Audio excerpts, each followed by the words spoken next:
L'invité du jour, animé par Aurélie Véron. L'invité du jour sur Espoir FM, aujourd'hui c'est Blandine Lagardère. Bonjour Blandine. Bonjour. Alors vous êtes responsable de l'association Transnumérique que l'on va présenter à nos auditeurs aujourd'hui. Donc de manière générale, Transnumérique, qu'est-ce que c'est ? Alors pour ceux qui ne connaissent pas Transnumérique, c'est une association de reconditionnement informatique qui est située à Marmande. Donc on a un atelier chantier d'insertion avec des salariés en insertion qui donnent une seconde vie à des ordinateurs que l'on vend à tarif solidaire. Et à côté de ça, on accompagne aussi aux outils du numérique puisque l'on forme, on fait des ateliers de médiation numérique autour de différents thèmes sur le digital. D'accord. Et donc Transnumérique est basé à quel endroit ? Donc nous sommes en plein centre de Marmande. D'accord. Ok, donc essentiellement du coup pour les Marmandais ou comment Alors, ça se passe ? On opère un petit peu sur tout le département et d'ailleurs on opère surtout en dehors de Marmande, c'est ça qui est marrant.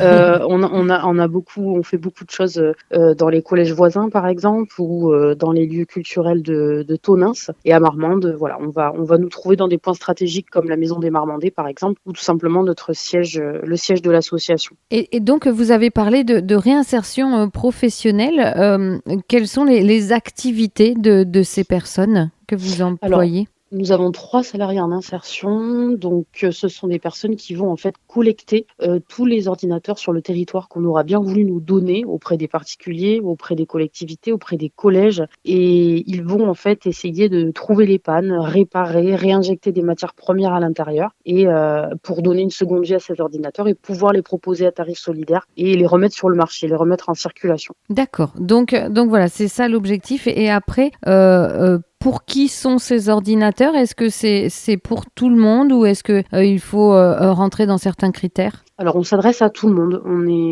Tout le monde peut nous acheter des ordinateurs. Simplement, il y a une différence de tarif entre les personnes bénéficiaires de minima sociaux, qui sont par exemple en reconversion professionnelle, en recherche d'emploi, les étudiants, etc. Et puis le tarif grand public, mais il y a seulement quelques dizaines d'euros qui séparent ces deux tarifs, le tarif plein du tarif réduit, puisque nous vendons, quoi qu'il arrive, à tarif solidaire, à petit prix. Le réemploi aujourd'hui, ça doit toucher tout le monde et pas seulement les personnes qui n'ont pas les moyens. Voilà, la seconde vie et le réemploi, la réutilisation, ça concerne beaucoup de domaines et pas seulement l'informatique. Qu'est-ce qui est à l'origine de cette association ? Parce que c'est une association transnumérique, donc comment elle a vu le jour ? Est-ce que vous le savez ? Oui, Transnumérique a vu le jour il y a presque 5 ans environ. Donc en fait, c'est l'association grande sœur, on va dire, de Transnumérique EPIS, qui se trouve au sein de Marmande également, qui est une association d'insertion, insertion par l'activité économique, qui en fait, par le constat des difficultés avec le numérique de ses salariés, a décidé d'ouvrir une nouvelle branche en fait. Et c'est comme ça qu'il y a 5 ans, grâce à plusieurs services civiques, etc., on a commencé à faire de la médiation numérique. Puis en 2022 est arrivé l'atelier chantier d'insertion, qui est une labellisation particulière, où là on a pu se consacrer en plus au reconditionnement d'ordinateurs. D'accord. Et donc, il y a aussi la part, comme vous l'avez dit, d'ateliers pour apprendre à savoir se servir du numérique. Donc, comment ça s'organise ? Quel est son fonctionnement pour ces ateliers ? Donc nous, en général, quand on fait des ateliers, on essaie de former des groupes en fonction du niveau de chacun. Voilà, c'est des ateliers qui peuvent avoir lieu partout sur le territoire. Et la particularité de ces ateliers, c'est que nous, on va les financer en pass numérique. Le pass numérique, qu'est-ce que c'est ? C'est le département qui a lancé ça au mois de septembre, le département de Lot-et-Garonne. Ce sont des petits chéquiers à la manière d'un ticket restaurant qui vont vous permettre de financer des actions de médiation numérique et qui du coup n'auront aucun coût pour les apprenants et qui nous permettent de nous rémunérer. D'accord, ok. Donc là, c'est aussi pour ça que l'on vous reçoit aujourd'hui sur les ondes d'Espoir FM. Vous faites appel aussi à la générosité des Lot-et-Garonnais et la participation des Lot-et-Garonnais par le projet de financement collaboratif Yuzu que le département de Lot-et-Garonne a mis en place. Vous avez proposé de financer un projet, c'est bien ça ? Tout à fait. Il y a quelques semaines, quelques mois, nous avons été sélectionnés par le département parmi les lauréats du financement participatif Yuzu. Donc le projet de Transnumérique aujourd'hui, c'est d'équiper 300 foyers du Lot-et-Garonne à moindre coût. Et donc pour ce faire, il nous faut reconditionner les ordinateurs, donc réinjecter de la matière première. Aujourd'hui, on a un problème chez Transnumérique, c'est qu'on injecte en permanence des matières premières, des disques durs, de la RAM, des batteries.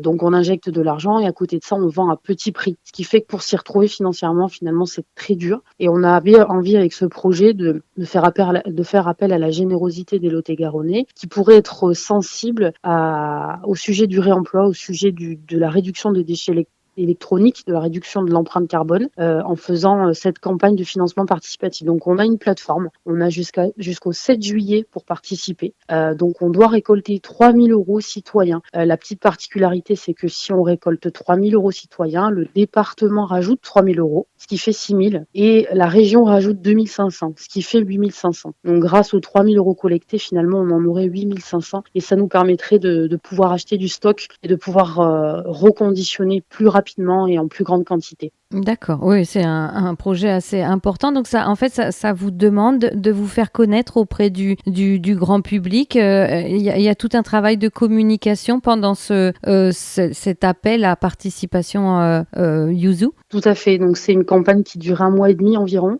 C'est une campagne assez express, assez flash, intensive, où il faut un petit peu mettre le paquet sur la communication sur les réseaux sociaux, essayer de faire appel à la presse, essayer de faire appel à la radio pour que l'on puisse parler de notre projet. Et je rappelle que cette campagne fonctionne sur le principe du tout ou rien. C'est-à-dire que si on arrive à récolter les 3 000 euros citoyens, donc on atteint l'objectif et on récolte finalement la totalité de la campagne. Mais si on n'atteint pas les 3 000 euros citoyens, on perd tout et chaque donateur est remboursé à travers la plateforme. Ce qui fait que tout notre travail finalement aura servi entre guillemets à rien et que donc on est à fond, on est en pleine campagne presque politique en ce moment, j'ai envie de dire, pour pouvoir récolter les fonds. C'est un nouveau travail presque, ça vous prend pas trop de temps sur le reste à faire sur le quotidien?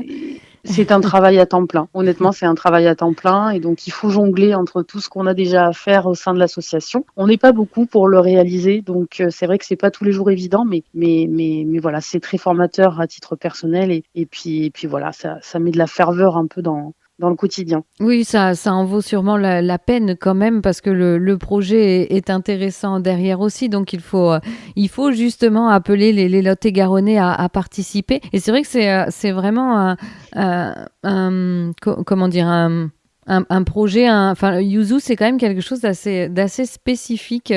Ça peut être vraiment intéressant et voilà, ça met aussi les Lot-et-Garonnais, ça les incite à participer vraiment, avoir un côté citoyen auprès des associations. Ça fait du bien parce que des fois, on a l'impression, quand on est dans une association, d'être un petit peu seul. Et là, voilà, ça permet de mieux se faire connaître et de voir si notre travail est apprécié ou pas aussi. Tout à fait, ça nous permet de nous donner une raison de continuer ce qu'on fait déjà tous les jours. Ça nous met en lumière, ça met un petit coup de boost aussi à notre communication. Donc c'est vrai que au-delà de la campagne financière, il y a quand même tout un côté visibilité qui se met en avant et ça c'est assez intéressant. Et c'est vrai que nous on en appelle à la générosité des Lot-et-Garonnais parce que Transnumérique, comme je vous l'ai dit, ça s'adresse à tout le monde.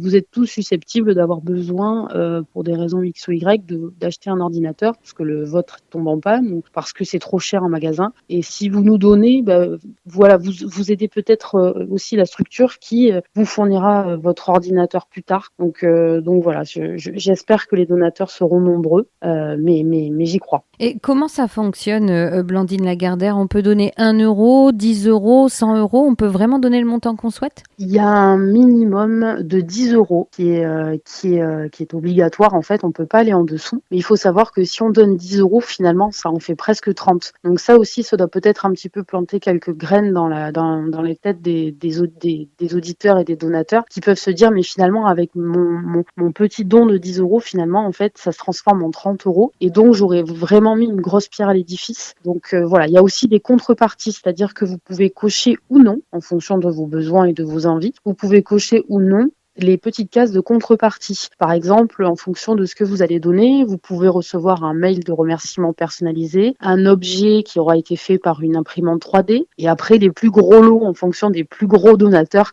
peuvent aller jusqu'à des ordinateurs ou des iPads reconditionnés. D'accord. Est-ce que vous savez si c'est, parce que vous avez dit que c'est un don, est-ce que vous savez si c'est déductible des impôts?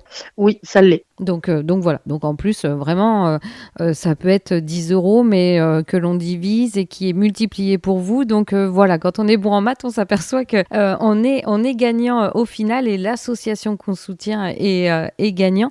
J'imagine il y a aussi d'autres projets. Vous êtes en concurrence avec d'autres associations en quelque sorte? Voilà, en fait, finalement, on s'est tous rencontrés. C'est pas vraiment de la concurrence. On a tous des domaines bien définis et on est tous gagnants, en fait.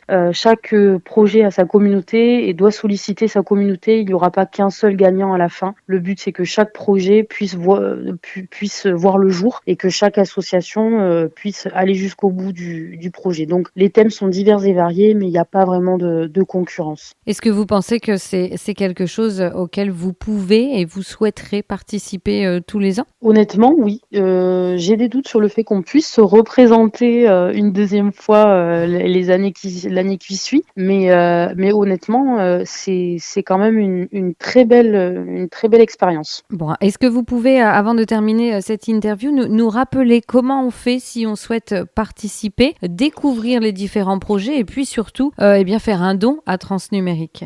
Tout à fait. Alors, si vous voulez donner, il vous suffit d'aller sur la plateforme en ligne Yuzu, donc Yuzu, je l'appelle, c'est YUZU-Lot-et-Garonne.org. Et là, vous pouvez découvrir tous les projets proposés et aller cliquer, bien sûr, sur Transnumérique, qui est notre projet. Voilà. Si certaines personnes ne souhaitent pas donner en ligne, ne peuvent pas, ne savent pas, elles peuvent tout à fait venir nous voir en nous donnant quelque chose en liquide ou en chèque que nous transformerons ensuite en paiement directement en ligne sur la cagnotte. D'accord, donc voilà. Et si on souhaite en savoir plus sur Transnumérique, est-ce qu'il existe un site internet et sur les réseaux sociaux également? Bien sûr, vous pouvez nous retrouver sur www.transnumérique.fr où vous trouverez notre catalogue d'ordinateurs ainsi que le formulaire pour pouvoir nous en acheter un. Et nous sommes sur les réseaux sociaux. Donc, nous avons un compte Instagram où vous pouvez suivre nos actualités. C'est Transnumérique47.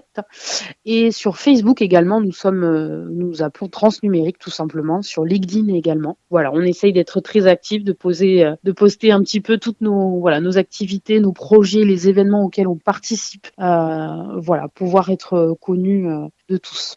D'accord. Et dernière question, la date limite pour participer au financement Yuzu, les auditeurs ont jusqu'à quelle date pour vous soutenir? Eh bien, la date approche puisqu'il s'agit du 7 juillet. Donc, c'est-à-dire qu'il reste moins d'un mois finalement pour aller nous soutenir sur cette cagnotte en ligne. Alors vite, il ne faut pas hésiter. En tout cas, merci beaucoup Blandine Lagardère. Donc je le rappelle, vous êtes responsable de l'association Transnumérique. Merci d'avoir pris un peu de temps avec nous. Et puis je l'espère à très bientôt sur les ondes d'Espoir FM. Merci beaucoup, au revoir. C'était l'invité du jour, animé par Aurélie Véron.